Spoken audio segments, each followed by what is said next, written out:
12 de setembro de 2012, essa igreja deu o primeiro passo na sua plantação, e de lá para cá nós temos pregações sequenciadas a partir de Gênesis 1 pela manhã e a partir do Novo Testamento, né, na sequência do Novo Testamento. À noite nós estamos em Romanos, capítulo 12, e hoje Deus nos dá alegria, depois de terminarmos o livro de Ruth, passarmos rapidamente por Provérbios 31 para fazer aquela correlação entre Ruth e a mulher virtuosa, que nós vimos que Ruth aponta para a mulher virtuosa, e a mulher virtuosa é a própria Ruth. O Senhor nos dá a alegria de irmos agora para mais uma sequência de pregações, agora no primeiro livro de Samuel, livro muito especial. Esse livro ele marca uma mudança de fase na vida de Israel, na história da revelação do Senhor. Porque até agora nós estávamos no livro dos Juízes. Era uma forma de governo muito específica de Israel. Israel estava confederado em suas tribos, e nessa confederação eles tinham juízes que eram levantados por Deus para governar o povo. O livro de 1 Samuel e 2 Samuel, eles demonstram a transição. São os últimos dois juízes de Israel. Você tem ali o texto que fala sobre Eli, sobre Samuel. São os últimos juízes, e logo em seguida nós temos os primeiros dois reis, Saul e Davi. Então isso já demonstra que há uma conotação muito especial, é um texto de transição. E nesse texto de transição, nós enxergamos também o papel da profecia, que fica cada vez mais evidente. Os irmãos vão perceber que há uma ligação direta entre monarquia e profecia. A monarquia, ela é um ambiente propício para que a profecia ela seja levantada. Não que não existisse profecia até aqui, evidentemente existia, mas você vai ficando cada vez mais próximo do grande período dos profetas, sejam eles menores ou maiores. E a monarquia tem um papel muito grande nessa ligação com a profecia. Deus fala por meio do profeta, e o profeta fala ao rei, e o rei executa aquilo que o Senhor ordenou. E essa dinâmica ela começa a ser vista agora na transição dos juízes para a monarquia.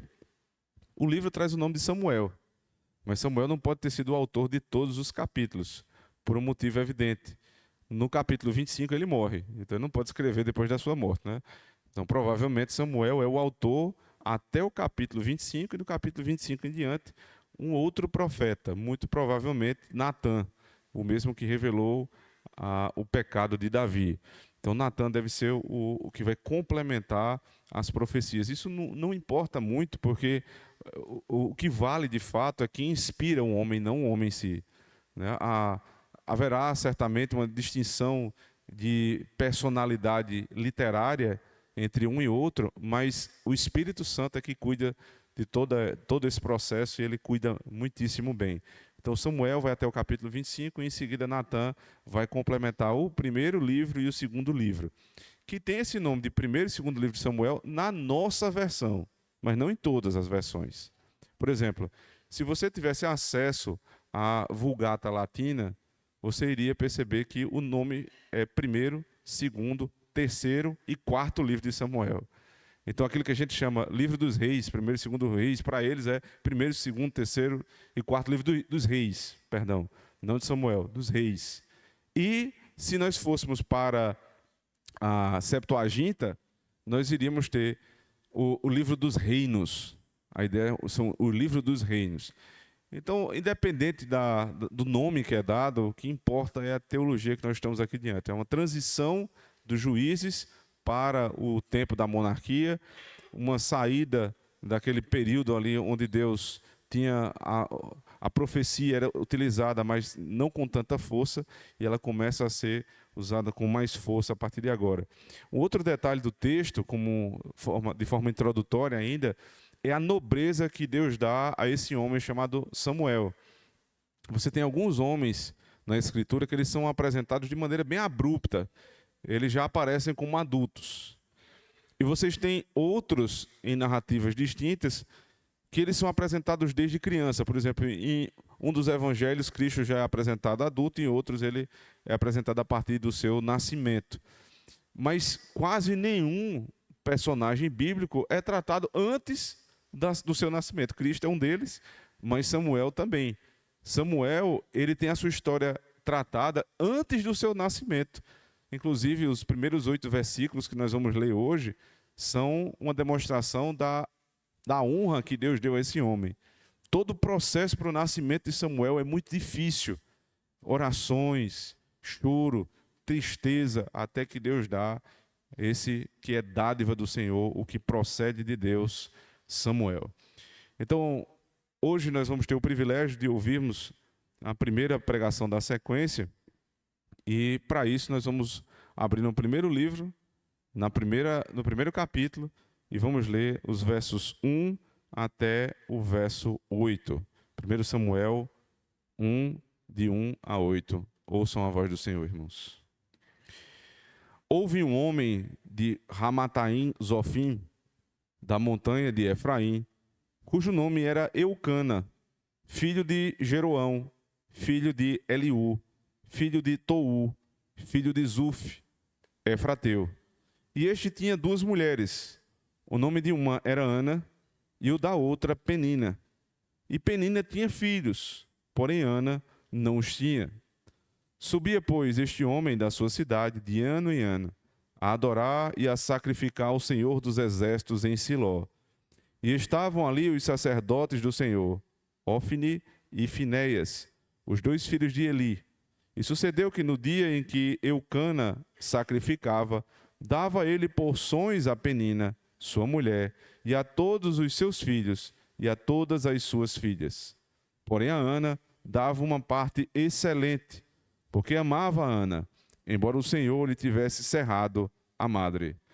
E a sua rival excessivamente a provocava para a irritar, porque o Senhor lhe tinha cerrado a madre. E assim fazia ele de ano em ano. Sempre que Ana subia à casa do Senhor, a outra a irritava. Por isso chorava e não comia. Então Eucana, seu marido, lhe disse: Ana, por que choras? E por que não comes? E por que está mal o teu coração? Não te sou eu melhor do que 10 filhos? Oremos ao Senhor. Pai santo e amado, tua palavra é a verdade e a única verdade. Não há nada que possa se contrapor a ela. E nós queremos nos submeter ao texto que o Senhor escolheu para falar conosco esta manhã. E te pedimos, Senhor Deus, que o teu Espírito governe tudo o que vai ser feito. Cada palavra, cada expressão, cada entonação da voz, Senhor Deus, sejam governadas pelo teu Espírito. E nada seja dito que não proceda do Senhor. E o Senhor também abençoe o coração do teu povo, preparando, Senhor Deus, para ouvir aquilo que é agradável ou não tão agradável assim aos nossos ouvidos. Mas que fale, Senhor Deus, a partir daquilo que o Senhor quer revelar para o teu povo. E que nós possamos sair daqui transformados, encorajados, para viver com uma fé mais genuína e mais forte, Senhor Deus, diante das opressões e perseguições desse mundo. É assim que nós oramos no poder de Cristo, nosso Senhor. Amém. Todos nós, diante dos problemas, somos chamados a tomar decisões. Eu preciso resolver um problema. Eu não tenho como fugir. Às vezes eu não tenho nem como deixar para amanhã. Eu preciso dar uma resposta rápida. E eu tenho que ter cuidado nesses momentos de crise, os momentos de dificuldade, onde eu preciso tratar um determinado tema, que é grave e muitas vezes urgente, para que isso seja resolvido de uma forma santa. Para que eu não simplesmente me livre do problema. Para que eu não ache que, tomando qualquer decisão, vai dar tudo certo, Deus vai abençoar. Porque é possível, inclusive, que decisões mal pensadas, é possível que tratar os problemas de acordo com as minhas conveniências e da minha própria forma, ao invés de solucionar o problema, faça com que o problema cresça. E que aquilo que eu pensei ser solução passe a ser a fonte de um outro de um outro problema ainda superior. Então é necessário ter sabedoria, pedir que o Senhor nos dê discernimento e, principalmente, nos momentos de crise, não abandonar os princípios da palavra que nós aprendemos. Porque é muito fácil, irmãos. Nos grandes momentos de crise, nós simplesmente deixarmos de lado os princípios da palavra e tentar tratarmos os nossos problemas de acordo com a nossa própria forma de pensar. E aí, você não terá mais um problema para resolver. Você terá o problema original que não vai se resolver e você terá causado mais um. Pois bem, me parece que é exatamente isso que está acontecendo aqui no início do primeiro capítulo do livro de 1 Samuel. Porque nós temos uma família que está dividida.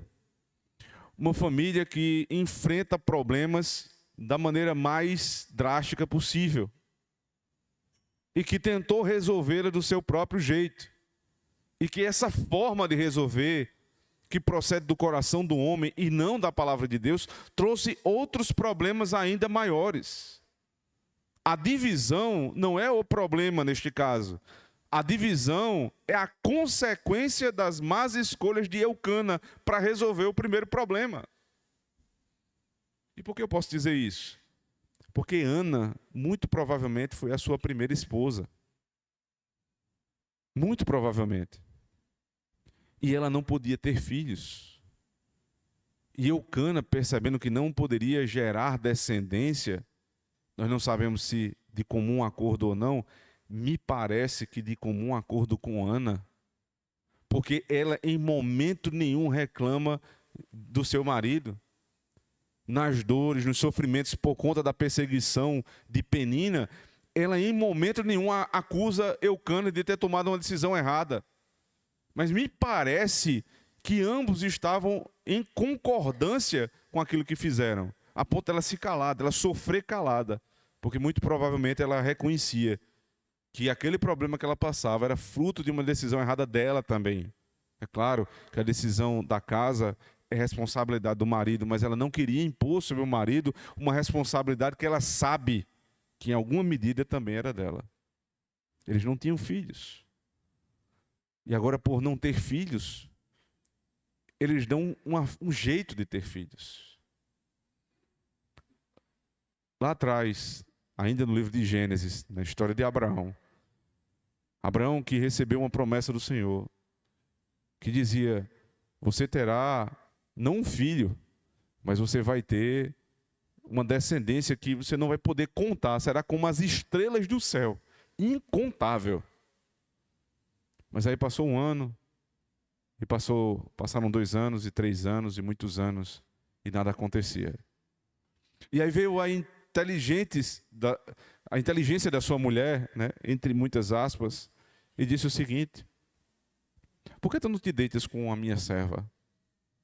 Está Agar, deita com ela, então você vai suscitar descendência e a promessa de Deus vai se cumprir dessa maneira. Não vai ser da forma de Deus, mas vai ser da nossa forma. Nós vamos dar um jeito de cumprirmos a promessa do Senhor. O que é que aconteceu? Quando nasce o filho, Ismael, esse filho vem a ser um grande problema para aquelas mulheres. A ponto da própria esposa, Sara, que pediu para que ele se deitasse com Agar, dizer, despede este teu filho. E Deus dizer, ouve a tua mulher. Ele teve que se despedir do seu filho, com quem ele nunca mais pôde conviver. Porque não era em Ismael que seria chamada a descendência do Senhor, mas em Isaque será chamada a minha descendência. Não adianta dar rodeios para cumprir a promessa do Senhor. Não adianta tentar adiantar o processo, pular etapa, passar por cima de fases. Eu preciso amar não somente os objetivos da minha vida, mas amar todo o processo de Deus para que os objetivos sejam alcançados. Eu não posso simplesmente sair pulando as etapas e dizer, o Senhor vai cumprir, porque Ele não está neste negócio. Se nós não cumprirmos a vontade do Senhor, O que teremos como consequência das nossas decisões é tristeza, choro e decepção. Foi o que aconteceu com Ana. Ana, concordemente, permitiu que o seu marido pudesse se casar com outra mulher chamada Penina. Muito provavelmente o nome de Penina, dentro do campo semântico hebraico, seja possível a tradução por mulher fértil. Então, é como se ele tivesse deixado a mulher infértil para abraçar uma mulher fértil. Então, você deixa a sua esposa de lado para ter outra esposa, para poder satisfazer o desejo do seu coração. E o que foi que ele encontrou? Ele encontrou um grande problema. Os irmãos podem, inclusive, estar se perguntando, porque o texto ele descreve aqui a poligamia, o fato de um homem ter mais de uma mulher, mas descreve de uma forma tal, sem que haja nenhuma crítica. Ele simplesmente expressa o fato. Eu poderia defender o texto a partir da própria proposta literária. Nós estamos numa narrativa. E as narrativas elas não se propõem necessariamente a fazer comentários sobre o que aconteceu. O autor ele pode ser incluído ou se incluir como um comentarista ou não. Às vezes você está no meio da narrativa e você escuta a voz do autor. E ele expressa um juízo de valor sobre aquilo. Mas às vezes não. Ele simplesmente relata o fato. Então isso já demonstraria que a Bíblia não está concordando com o ato, mas ela apenas registra o ato. Mas alguém pode dizer, e por que Deus permitia que isso acontecesse? O fato é, na proposta inicial do Senhor, o casamento foi feito entre um homem e uma mulher. Basta você lembrar o que Deus fez lá em Gênesis capítulo 2. Havia um homem que não tinha mulher, o Senhor disse, não é bom que o homem esteja só. Far-lhe uma auxiliadora que lhe seja idônea. Ou seja, ele não fez duas auxiliadoras, Deus fez uma. Portanto, a proposta inicial para o casamento é um homem e uma mulher. Não é um homem com duas mulheres, não é um homem com outro homem, nem uma mulher com outra mulher. A proposta divina é um homem com a sua própria mulher. Quando é que a poligamia entra na narrativa bíblica? Quando você passa uma ou duas páginas na sua escritura, na sua Bíblia, e você percebe lá, no capítulo 4 de Gênesis, na descendência, não de Adão, mas na descendência de Caim. Dentre os filhos de Caim, existe um que se casa com duas mulheres. Aí começa a poligamia. Ou seja, o princípio é um homem para uma mulher.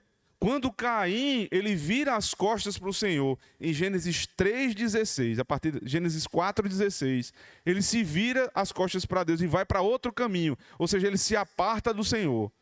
Logo em seguida, na descendência de Caim, aparece a poligamia. Portanto, não é do projeto inicial. Lá em Mateus capítulo 19, muitos anos depois, quando o Senhor é interrogado por fariseus, o nosso Senhor Jesus Cristo ele diz, porque não foi assim no princípio, se referindo a Gênesis. Não foi assim no princípio. Quando ele tem que tratar da carta de divórcio, ele diz, o princípio não foi assim. O projeto de Deus é que um homem se case com a sua mulher. Então o fato é esse, a lei. E a lei lá adiante, lá em Êxodo capítulo 20, ela vem concordar com tudo aquilo que já tinha acontecido. Porque o que acontece aos pés do Monte Sinai não é uma lei nova, mas é a positivação, o escrever, o registrar daquilo que já existia. Por exemplo, o quarto mandamento, que diz respeito ao dia do Senhor, ele não começa em Êxodo capítulo 20. Ele começa lá em Gênesis 2. Porque no sétimo dia o Senhor santificou aquele dia. Ali começa o dia do Senhor. Então, por todo o tempo entre Gênesis capítulo 2 e Êxodo 20, o povo guardou o dia do Senhor. Porque é uma ordem criacional. Como os homens deveriam saber que existia um mandamento se o mandamento não estava escrito? Porque Deus fez tudo em 6 dias e descansou no sétimo. Então, nós devemos fazer a mesma coisa. Nós devemos imitar o Senhor. Por isso que na carta aos Coríntios, o apóstolo Paulo diz assim, imitem a mim, porque eu estou imitando a Cristo. O modo como Deus age é o princípio pelo qual eu devo agir. Ora, se Deus é pai, não é assim que os pais ensinam os seus filhos? Não é um dos modos como nós ensinamos os nossos filhos? Os nossos filhos devem aprender o modo como nós falamos, o sotaque da nossa terra e da nossa família, devem aprender a moça como a mãe se veste, o rapaz como o pai se veste. Não devemos ser uma referência para os nossos filhos, ensinar muitas vezes sem palavras? Pois bem, Deus é Pai, e Ele ensinou sem palavras, somente pelo modo de agir. Então, se Deus trabalhou 6 dias e descansa um, eu tenho que trabalhar 6 dias e descansar um. Foi assim que Adão entendeu. Se Deus fez um homem para uma mulher, todos os outros homens só podem ter uma mulher. Porque assim Deus fez. E eu devo ser como o meu Criador. Portanto, a poligamia sempre foi pecado. É fato que Deus suportou este pecado por muito tempo, até o período dos juízes. Até a monarquia você ainda vê poligamia. Mas depois disso, quanto mais você se aproxima do Novo Testamento, quanto mais há luz sobre o Evangelho, menos você tem a poligamia. A ponto de a prática ainda ser comum na época do nosso Senhor Jesus Cristo, mas o apóstolo Paulo ter que dizer claramente, quando escreve 1 Timóteo capítulo 3, o bispo deve ser marido de uma só mulher. O pastor só pode ter uma esposa. É porque era comum nas igrejas. Porque a prática ainda era algo que se tinha, né, com certa frequência, você ter na igreja pessoas que se converteram, mas tinham 2 esposas. E aí, veja, não é a questão de ter uma mulher e um amante, como muitos têm hoje, mas 2 esposas casadas. E aí, como é que a igreja chegaria para um homem que tem 2 esposas e dizer assim, se separe? Ele ia perguntar, de quem? Você percebe? É um problema muito grande. De quem?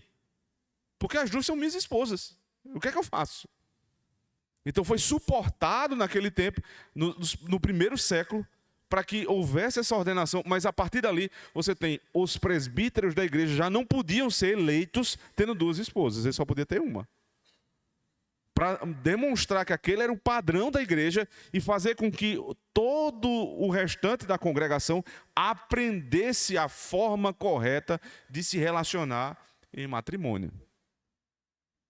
É um marido para sua esposa. Por quê? Porque no princípio foi assim. E aí não importam os tempos. Muito pelo contrário, né? Enquanto os tempos vão, entre aspas, evoluindo, a igreja estava, segundo o conceito do mundo, involuindo. Porque estava voltando à monogamia. Que é uma bênção.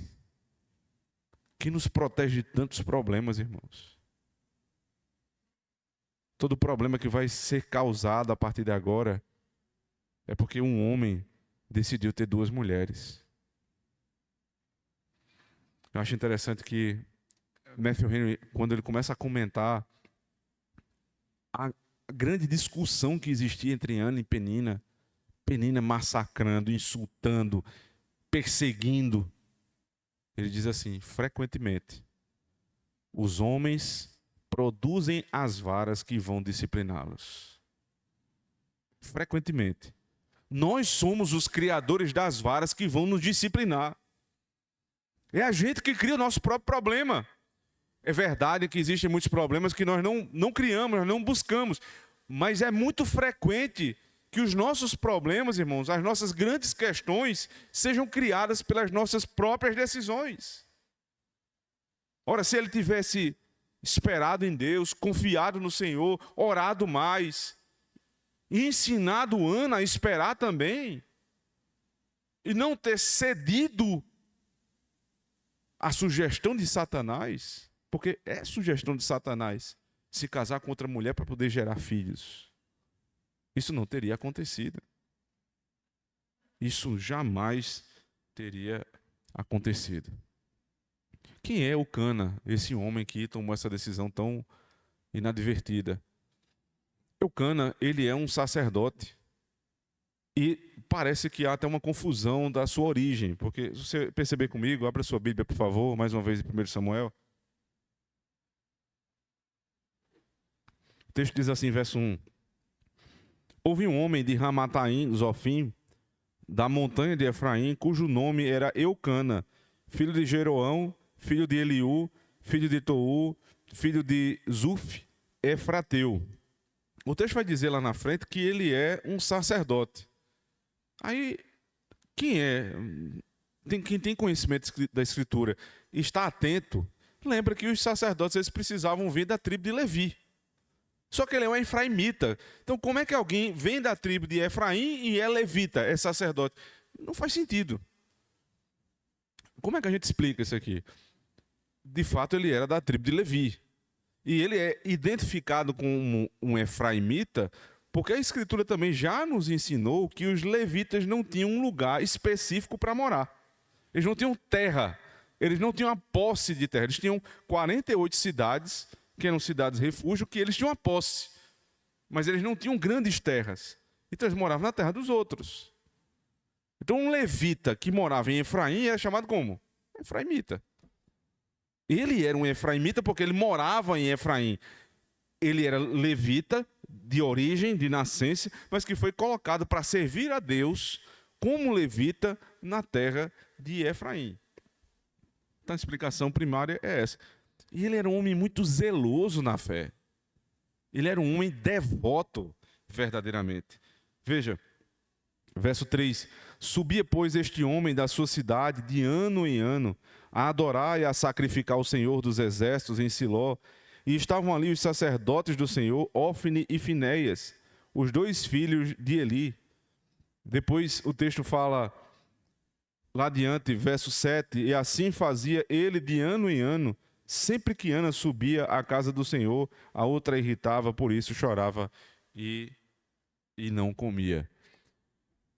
Eucana, apesar da loucura que ele fez de se casar com outra mulher, ele não permitiu que sua casa virasse uma bagunça.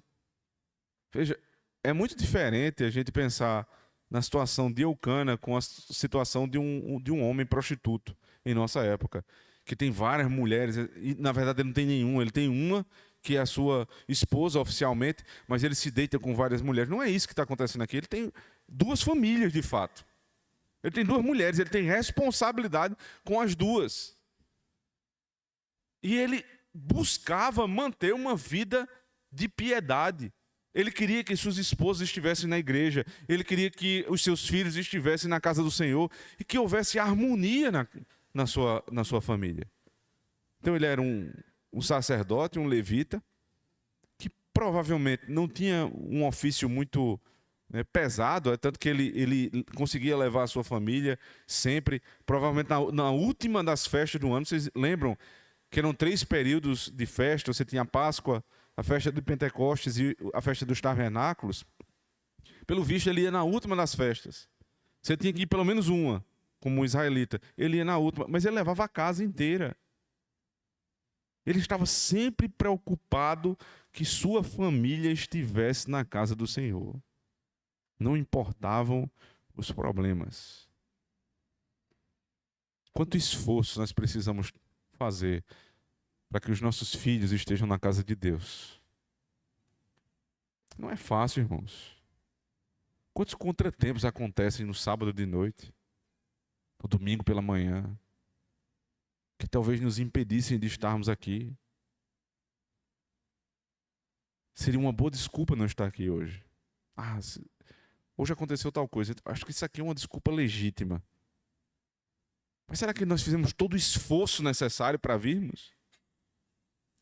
Porque não é qualquer doença que deveria nos tirar da casa de Deus. Não é qualquer contratempo que deveria nos impedir de estarmos aqui. Nós deveríamos ter certeza. Eu fiz de absolutamente tudo. Não para ter uma boa resposta para a pergunta do pastor na segunda-feira. Não é isso. Para saber de coração que eu não vim porque eu não podia. Porque eu fui impedido pela providência de Deus. Mas tudo que estava nas minhas mãos, eu fiz. Você imagina se os pastores começassem a dar qualquer desculpa para não estar no culto? O que acontecia com o culto? Não tinha pregação. Talvez não tivesse nem culto, né? Imagina se todos os presbíteros fossem assim.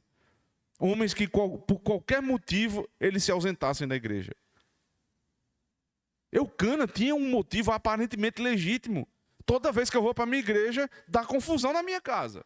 Porque é isso que o texto diz. Quando eles subiam, o que é que acontecia? Elas começavam a ter convivência muito próxima. Imagine que ir para a igreja, estou usando esses termos, mas na verdade era uma viagem até Siló. Eles saíam de Efraim até Siló. Então, no meio do caminho, tinha uma mulher que tinha uma penca de filhos e tinha outra que não podia dar filhos. E uma ficava irritando a outra. Eucana poderia muito bem dizer, eu não vou não. Porque toda vez que eu vou, pastor, só dá confusão na minha casa. Então eu vou para um lugar para ter confusão. Nos nossos tempos, talvez ele dissesse, é melhor, cada um assiste em casa pela internet. Não é assim? Para ter tanto problema, é melhor assistir pela internet. Mas ninguém cultua pela internet. Você pode até acompanhar o culto, mas o cultuar é presencial. Porque Deus requer a presença do povo de Deus no culto. Tem alguma dúvida? A ceia do Senhor, o batismo, a comunhão dos santos, as orações são feitas presencialmente.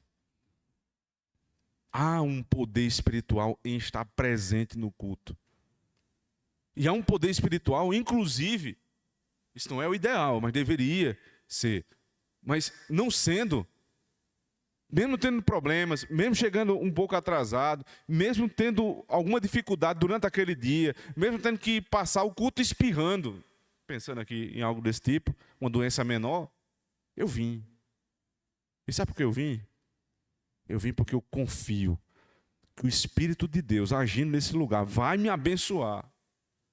E eu estou cumprindo uma ordem de Deus, porque o culto, como nós vimos aqui em Romanos 12, verso 1 e 2, semana passada, é um serviço a Deus. Eu estou prestando contas ao meu Senhor em Cristo. E eu não posso deixar isso passar. Quantos problemas, quantas discussões, quantos atropelos da casa foram resolvidos no culto. Quantas vezes, irmãos, chega um homem brigado com a mulher, mas vieram para o culto. E aí vem a palavra e quebra o coração. E você volta para casa e pede perdão à sua esposa. E a esposa pede perdão ao marido.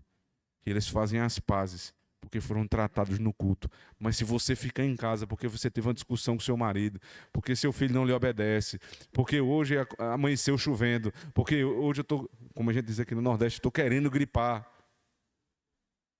Por qualquer motivo. Mas eu vou me esforçar, porque Deus mandou.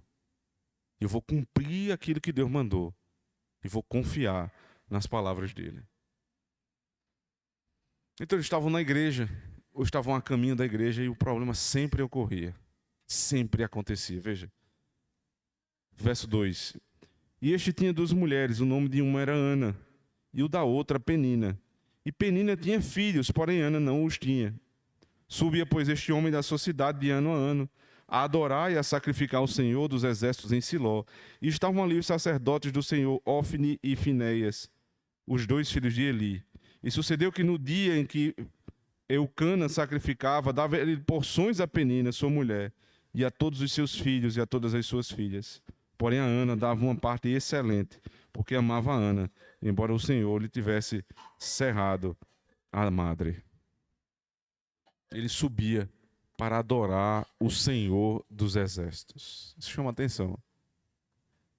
É a primeira vez que a expressão Senhor dos exércitos aparece na Escritura. E é um termo, é um título utilizado geralmente em situações de guerra. Quando o povo está numa guerra. Mas aqui você não tem uma guerra direta. É verdade que os exércitos de Israel estavam muito frágeis nesse período. Que o exército era pequeno e com pouca força. Mas o contexto de 1 Samuel 1, verso 1 a 8, não é de guerra. Por que apresentar o Senhor dos exércitos? Volta comigo lá para Gênesis capítulo 17, por favor.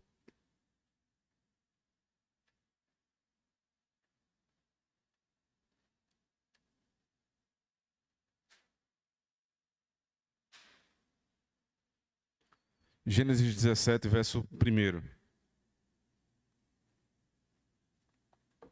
Sendo, pois, Abrão da idade de 99 anos, apareceu o Senhor a Abraão e disse-lhe: Eu sou o Senhor, o Deus Todo-Poderoso. Tendo Abraão 99 anos, não tendo Abraão ainda filhos, o filho da promessa, Deus se apresenta e diz: Eu sou o Senhor Deus Todo-Poderoso. Por quê? Porque a promessa de Deus era impossível.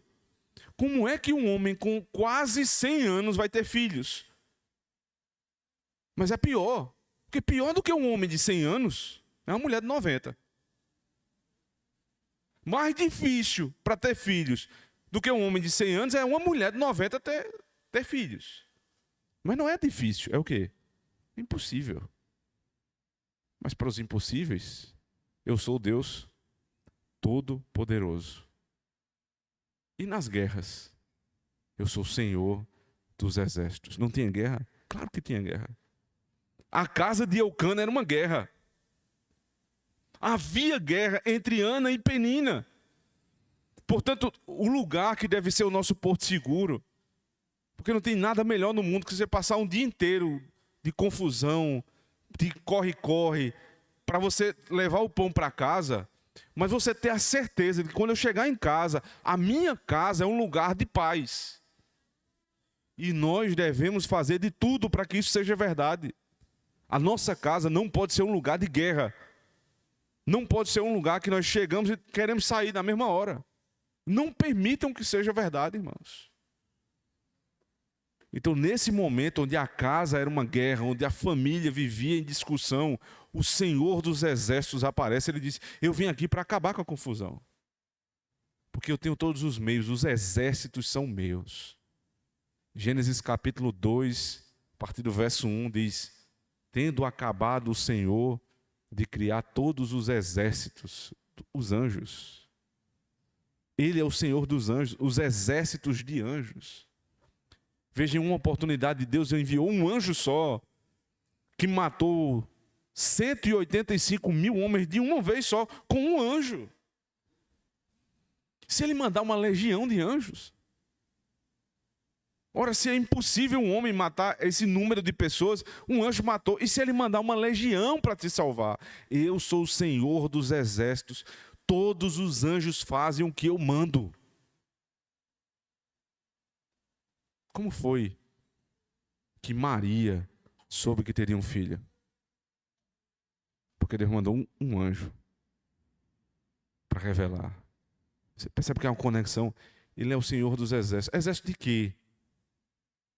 Exército de estrelas. Também, ele é Senhor de todos esses exércitos. Do sol, tudo isso serve a ele. Mas ele criou os anjos, que são chamados em Gênesis dos seus exércitos. E para que Maria pudesse ter filhos, um anjo anuncia que ela terá filhos. Foi difícil para Sara. Sara teve um filho. Foi difícil para Raquel, porque ela olhava Lia, mas também teve filhos. Foi difícil para Rebeca. Foi difícil para tantas outras mulheres. Mas o Senhor abriu a madre. O Senhor dos exércitos abriu a madre. O texto diz ainda no verso 4: sucedeu que no dia em que Eucana sacrificava, dava ele porções a Penina, sua mulher, e a todos os seus filhos e a todas as suas filhas. Porém, a Ana dava uma parte excelente. Eu sei que em outras traduções não se fala parte excelente, mas porção dobrada. Pode ser que algum de vocês esteja aí com uma revista atualizada, por exemplo, que usa exatamente essa expressão, porção dobrada. Mas a porção dobrada não está no texto. O texto original não fala de dobrada. Então, é muito mais uma interpretação do que uma tradução. O que o texto quer dizer está mais próximo de ser excelente. Porque também não pode ser igual. A porção que ele dava a Penina não podia ser igual a que ele dava a Ana, Porque se o próprio autor ele faz essa distinção, a porção de uma, a porção da outra, já demonstra que havia uma distinção. Não é isso? Mas mais do que isso, no verso 5 diz, porém a Ana dava uma porção excelente, porque amava a Ana. E porque ele amava a Ana, havia uma distinção da porção de uma para a porção da outra. Quando nós queremos agradar alguém, não necessariamente eu dou mais à pessoa, mas muito mais do que dar em quantidade superior, para demonstrar o meu amor, eu posso dar uma parte melhor. Eu tenho muito à minha disposição, mas eu sei que algumas coisas ali são mais nobres. E ao invés de dar muito do que é ruim, eu dou o que há de melhor. E por que Eucana fazia isso? Porque ele a amava. E ele sabia que a sua esposa estava enfrentando uma dificuldade enorme. E ele sabia que ela chorava. Então ele tentou, de alguma forma, compensar a maldade de Penina com o seu amor. Penina era perversa. Porque você fica imaginando, né? O narrador ele vai sempre falando que eles iam. Portanto, era uma viagem. E aí você está com sua família viajando para ir para a igreja. A sua família tem 2 esposas. Aí uma tem filhos e a outra não tem. Então, provavelmente, Penina, ela incitava os seus filhos a fazer perguntas indevidas. Ô mãe, por que essa outra mulher não tem filhos? Imagina, a pergunta na frente de Ana. A outra vai responder. E muito provavelmente a forma como ela respondia era para massacrar ainda mais Ana. É como se Ana tivesse cerrado, Deus tivesse cerrado a madre dela, mas fez isso para demonstrar que não a amava. Que ela não tinha as bênçãos de Deus sobre si. Nós somos abençoados, meus filhos. Eu sou uma mulher frutífera. Essa mulher não. É que maldade, irmãos. Que perversidade. Só de Penina? Ou nós também não podemos ser assim? Porque temos e o outro não tem. Porque podemos e o outro não pode. Quantas vezes a nossa linguagem foi utilizada para esse tipo de pecado? Para humilhar, para diminuir, para massacrar o outro que não tem. Cuidado, irmãos, quando você tem algo que o outro não tem. Para não gerar... Você sabe que uma pessoa tem um problema numa área. Você incita a pessoa a ter que lidar com aquele problema de uma maneira maldosa. Não faça isso. Por outro lado, não existe amparo melhor do que no cônjuge. Não existe. Sabe por quê? Porque Eucana, ele sabia. Eu tenho filhos. Essa mulher, inclusive, um dia pode me dar filhos. Só que os nossos filhos, eles vão crescer. Eles vão se casar. Quem é que vai ficar do meu lado? Vai ficar comigo a minha esposa. Então, eu preciso ter um cuidado com ela, porque é minha companheira para o resto da vida. Os nossos filhos continuam sendo os nossos filhos, mas eles vão se casar. É natural que seja assim. Só um louco quer impedir os seus filhos de se casarem e formarem suas próprias famílias. Eles vão se tornar nossos familiares. Mas a nossa família no final da vida é você e sua esposa. Você e seu marido. Então, cuidar do marido, cuidar da esposa, especialmente quando nós percebemos que o espírito do nosso cônjuge está abatido, é algo preponderante. É um trabalho que nós devemos ter com muito zelo. Porque é a pessoa que Deus nos deu para ficar conosco até o final da nossa vida. Então, o que é que ele podia fazer? Ele pegou a melhor porção e dava para ela.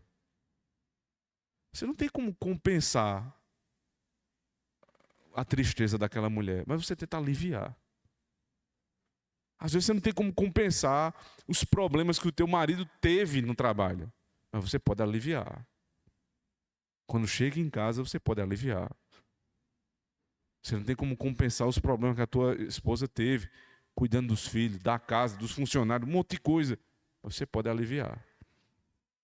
Você pode não ser um peso a mais, para que a casa tenha paz, para que o Senhor dos Exércitos governe sobre a nossa casa. Cada um precisa ser como um anjo do Senhor, trabalhando para a pacificação da nossa casa. Então ele deu a porção especial, veja o verso 5, porém a Ana dava uma parte excelente, porque amava a Ana, embora o Senhor lhe tivesse cerrado a madre. E a sua rival, acho interessante como a Bíblia escreve, né? Não é a outra, é a sua rival. Claramente aqui você tem inimigos. Inimigos que fazem parte da mesma família. Excessivamente a provocava para irritar, porque o Senhor lhe tinha cerrado a madre. É impossível passar por esse versículo aqui sem lembrar, voltando talvez uma ou duas páginas na sua Bíblia, para Ruth capítulo 4. Veja, lá em 1 Samuel 1, verso 6, final do verso 6, fica claro: Deus cerrou a madre de Ana. Agora, quem era Ruth? Ruth também não foi uma mulher que teve o seu ventre cerrado por Deus por muitos anos? Porque quando ela se casa com Boaz, é o segundo casamento dela. O primeiro com Malom tinha se encerrado porque Malom morreu. Ela era viúva. Mas ela passou 10 anos casada com o seu primeiro marido e não teve filhos. Então, provavelmente, ela era uma mulher estéril. A ponto da Bíblia dizer em Ruth 4, verso 13: e assim tomou a Boaz a Ruth, e ela foi por mulher, e ele a possuiu, e o Senhor lhe fez. Ela não teve filho, foi Deus que fez conceber. É diferente. As mulheres, elas não simplesmente têm um filho, é Deus que abre a madre, é Deus que faz conceber. A mulher estéril deu à luz um filho. O que foi que aconteceu? Deus abriu a madre. Agora voltando lá para 1 Samuel 1, porque o Senhor tinha cerrado, fechado a madre de Ana. Por que Deus faz isso, irmãos? Por que Deus faz algo que parece ser contrário até à sua própria palavra? Deus diz assim: tenho filhos, crie-os para serem flechas contra esse mundo. Filhos são a herança do Senhor. Aí depois ele fecha a madre. Por que Deus faz isso? Por que Deus tirou meu emprego? Por que Deus tirou meu marido? Por que Deus não me deu o que eu queria? A primeira resposta, ela parece óbvia, e mas ela precisa sempre ser dada. Deus fez porque Ele é Deus e acabou. Nunca esqueça disso. Absolutamente nunca.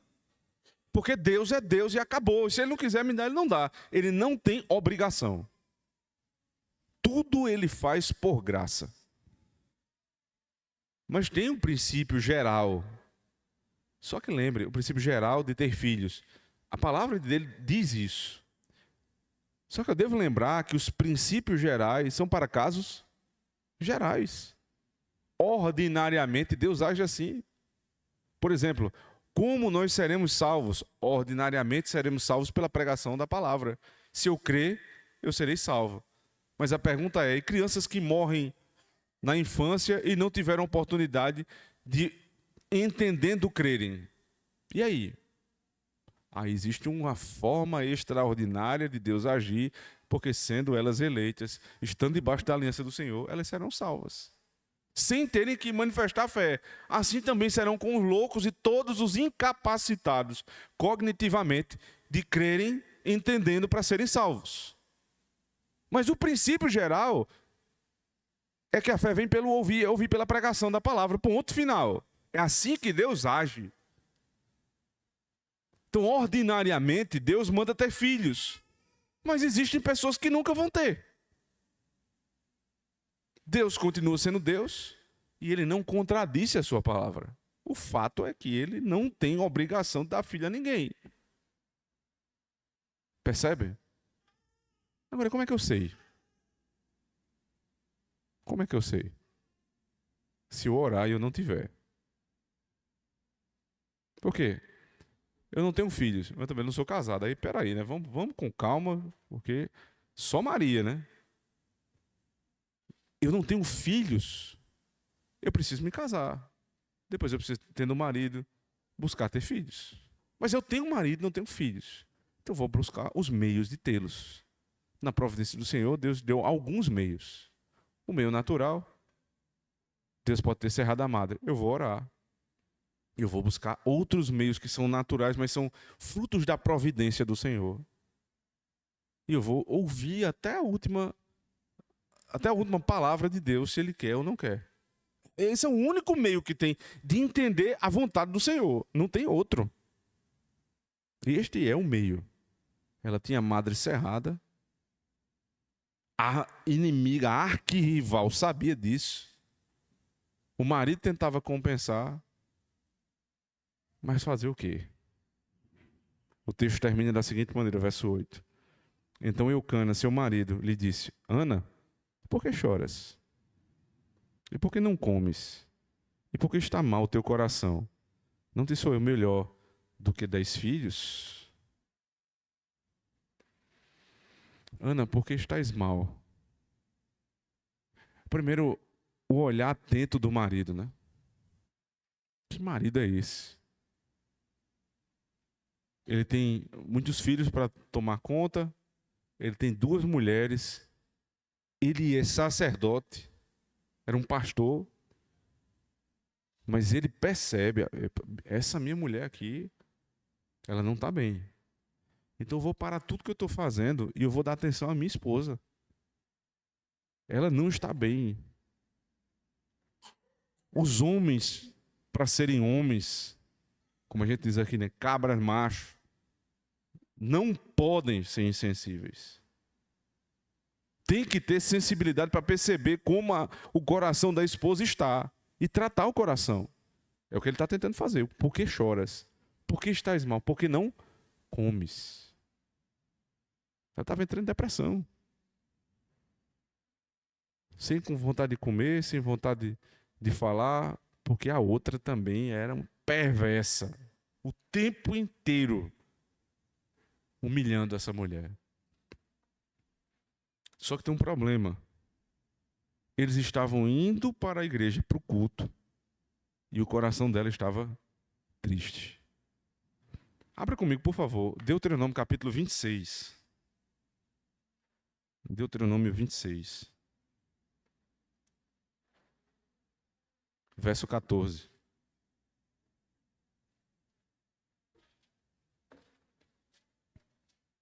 Deuteronômio 26, 14.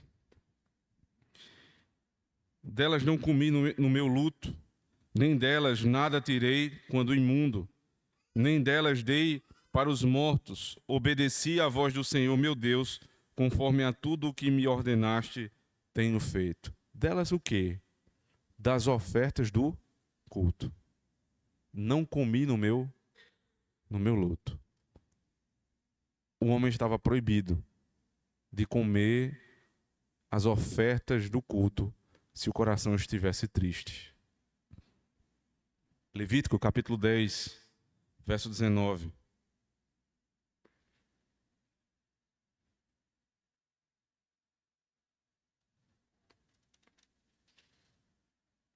Levítico 10, 19.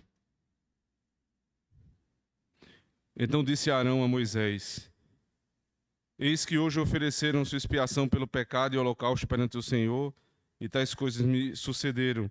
Se hoje tivesse comido da oferta da expiação pelo pecado, seria isso porventura aceito aos olhos do Senhor?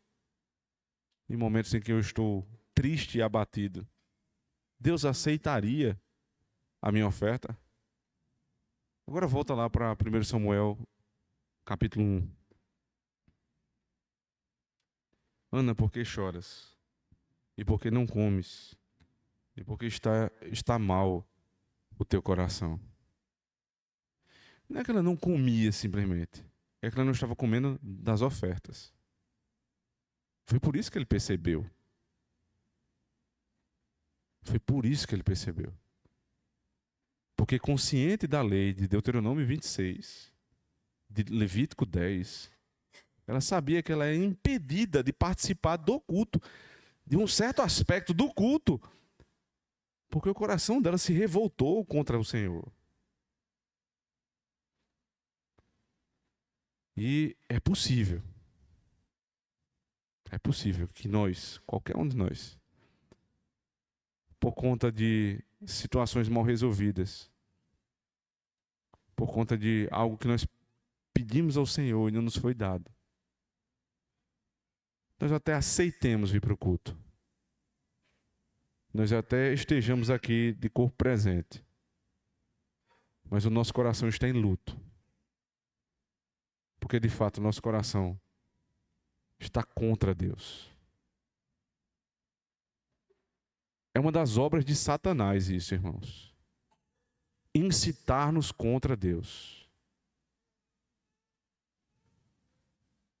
Um dia, quando Jó perdeu tudo, Satanás apareceu a ele por meio da sua esposa e disse: Jó, nessa situação que tu estás, só te restou uma coisa. Abandona o teu Deus. Deixa esse teu Deus para lá. E morre. Ele diz: tu falas como uma louca. No dia da minha tristeza, no dia que eu perdi tudo, Deus deu, Deus tomou, bendito seja o nome do Senhor. Depois vieram os amigos e disseram: Jó, se tu estás nessa situação, tu só pode ter pecado, Jó. E ele disse: eu não pequei. Eu não sou culpado direto por essa situação que eu estou passando. Foi Deus que me fez isso. E Jó permaneceu firme, esperando no Senhor. Até que Deus veio e deu em dobro tudo que ele tinha perdido. O que é que manteve Jó de pé? Primeiro, Deus é Senhor da minha vida. Ele deu e Ele tomou. Segundo, se Ele me deu uma vez, por que não pode dar a segunda? O Deus que fez todas as coisas não poderia fazer da mulher estéril mãe de filhos? Tem histórico para isso. Sara teve um filho com 90 anos. Rebeca pediu ao Senhor, o Senhor deu. Raquel, Deus lhe abriu a madre. E no Novo Testamento? Abra comigo, por favor, Lucas capítulo 1. Lucas capítulo 1.